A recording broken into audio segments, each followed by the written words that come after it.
Hi everyone, I'm here today with an audiobook wrap up because what I'm finding is that I'm super busy right now and I don't have as much time to sit down and read the physical book.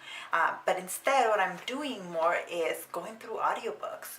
I commute to work Monday through Thursday and it's in LA. So if you are from LA or you know anything about traffic in LA, you know we spend a lot of time sitting in our cars waiting for things to move. So I've been listening to these audiobooks, and I was lucky enough that my boyfriend's father has an extensive collection of audiobooks, and so he offered to send me a few, and so that's where I got all of these. So okay, let me give you the wrap up on these two books that I finished in September. The first one is a Sandra Brown audiobook, and it's called Smash Cut. It's read by Victor Slisak. By the way, because I hadn't really listened to audiobooks beforehand, whoever reads these books, it really matters. So I've actually had a really good month because I loved this one. This is my first Sandra Brown book ever, and I really, really liked it. It's the story of a murder. This rich man gets murdered in an elevator, and there are other people in the elevator, including who we think is his girlfriend, right? So the supposed girlfriend, wants to make sure that the killer is apprehended, and she suspects it's the man's nephew, that the nephew killed the uncle.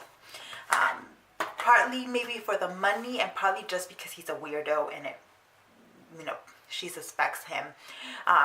So she flies to Paris to be on the same flight back with the lawyer that the family is thinking about getting, because the nephew is super rich. So she gets on the plane with the lawyer and seduces him so that he's got a conflict of interest and cannot represent the nephew. It turns out she did all of that for nothing, because the guy was probably never gonna would not have wanted to represent the nephew anyway. The lawyer then, or the main story revolves around the lawyer and our female character kind of solving the murder, essentially figuring out what that is, because the cops do suspect the nephew. He's kind of an asshole, but they suspect her as well, because it turns out she's going to inherit all the guy's money and all these things. So I won't give too many spoilers. We find out too that her relationship with the man that gets killed is not what we think it is, right? But the relationship with the male and the female characters is really good. The female character makes a few kind of dumb choices that we're like, what are you doing? Like flying to Paris to get yourself on a flight so you can seduce a lawyer. Very questionable. But you do get the sense that she's a smart, brilliant woman, and the male main character is also smart, no nonsense. My boyfriend said, because he listened to part of it, that this book was clearly written by a woman, because he's not interested in a one-night stand. He's interested in a long-lasting relationship. But anyways, the voice, the person who reads this did a really good job too of kind of switching up his voice a little bit every time a new character came in, and really immersing you in the story. So I really like this. There's also a lot of film. If you're a film buff, you'll probably like it. There's a lot of film references, because the nephew is obsessed with film, and so there's a lot of references that come up. The second audiobook that I listened to in September is called The Innocent Man by John Grisham. And this is again my very first John Grisham book. P.S. the subtitle here is A Murder and Injustice in a Small Town, read by Craig Wasson. This is another one of where the person reading the book, Craig Wasson, was just really good. He did a really good job, I thought.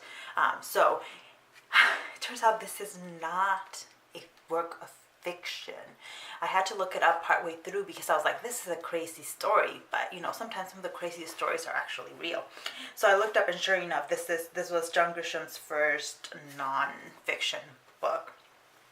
And so what we're following is the story of Ron Williamson, who was a small town hero because he was the first like small town Oklahoma guy to be drafted in baseball. So we follow we go really into depth into Ron Williamson's life, and to the point where initially you don't know why, because the book opens up with a murder. It's the murder of this woman in her apartment, and the cops have a lot of evidence, but they don't know who did it, right? So then the story shifts, and we delve really deeply into the small town and into Ron Williamson's life. And at first you're like, well, what does this have to do?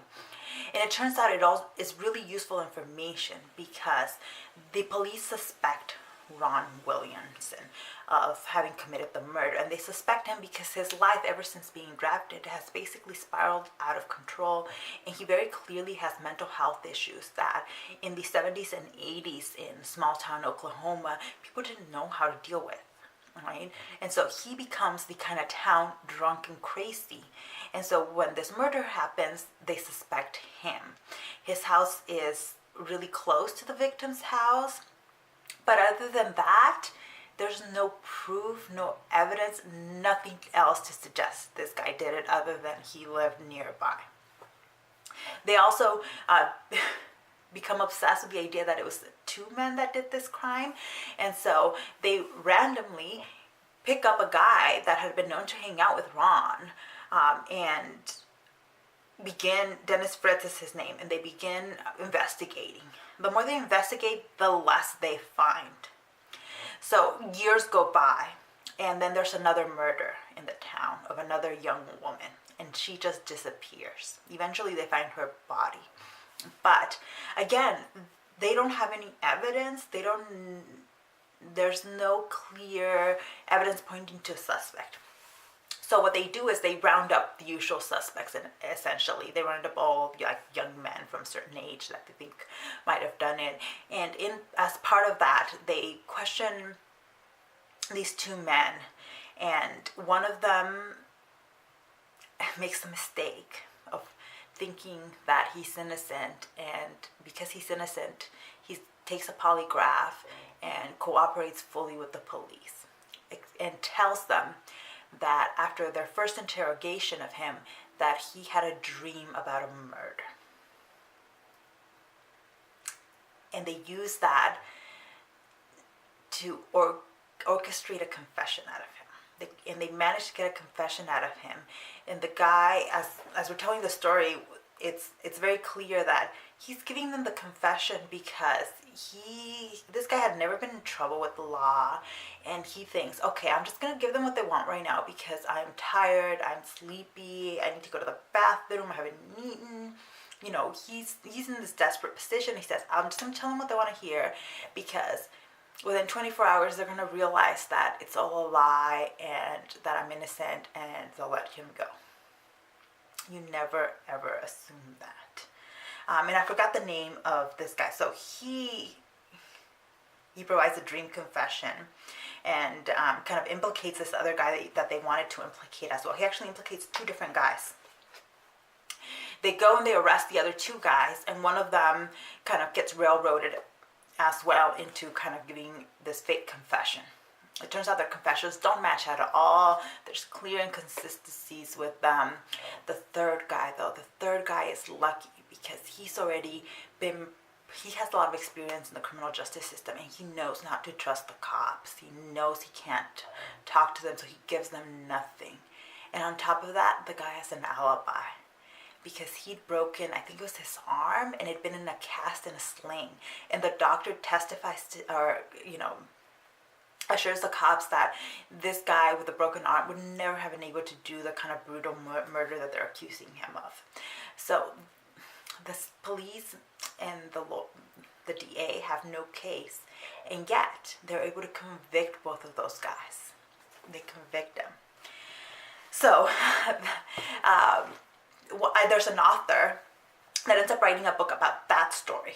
So see, there are layers to this, but it's all connected. So he writes a book about the story called The Dreams of Ada. And the story kind of explains how these two guys were railroaded and how justice was not served in this case, right? And he puts the DA, paints the DA in a really negative light. So the DA is like anxious to restore his reputation, and so they decided, we have this other unsolved murder, we need to just solve it and put somebody in jail for it. So they finally drag in Ron and Dennis back in, and they again extract some sort of weird dream confession out of Ron, but Ron is clearly like mentally incapable, and there's no evidence against Dennis, and yet guess what happens? They both get tried and convicted of this murder that they did not do. Fortunately for them, there is DNA evidence. There's DNA evidence that at the time they didn't know how to test, but I had to go online and look it up because I was getting so deeply into this story, and really like my heart fell for these two guys, because one of them is sentenced to death. He ends up on death row, Ron does, and the whole time you just know, as they're taking you through the story, you're seeing how his mental state deteriorates, right? And anyways, I won't say anymore. It's just a really sad, frustrating story because it's real, and because that this happens. This happens in our country, and we are taught that, bad people go to jail. And I've known for a long time that that's not true, that the criminal justice system is not perfect, and that justice is not always served. But I think when you hear, since this is another, so when you're hearing this story, you're just, I don't know, I just felt really emotionally connected to these people's stories, and the injustice that was done. And it's easy to kind of say, oh, well, small town Oklahoma in the 80s. But no, this happens everywhere, and it's done in our name. It's done in our name. We demand it, because we demand that the police arrest people for violent crimes, that they prosecute them. We demand that these people get put in jail and get executed. That is all what society demands of their criminal justice system. So I feel like we get the justice system we deserve, because we're the ones making these demands. So that's it. Now I'm getting into political commentary, but I do think some of this stuff is changing in more recent times. But institutional systems like this are very difficult to change, and yeah, it's a really, really good story, and I really recommend, if you're into audiobooks at all, these two ones, even the books if you prefer reading them on the page. But I'm also now really into true crime stories. I never got into them when everybody was going crazy about Making of a Murder and all these things. I didn't get into it, and now I'm like, I want to consume as much true crime as I can. So if you have any audiobook or true crime like Netflix documentaries to recommend, leave them down below, because I'm on a binge. I'm on a true crime binge. And if you have any other John Grisham or Sandra Brown books also to recommend, I want more, because these are really good stories.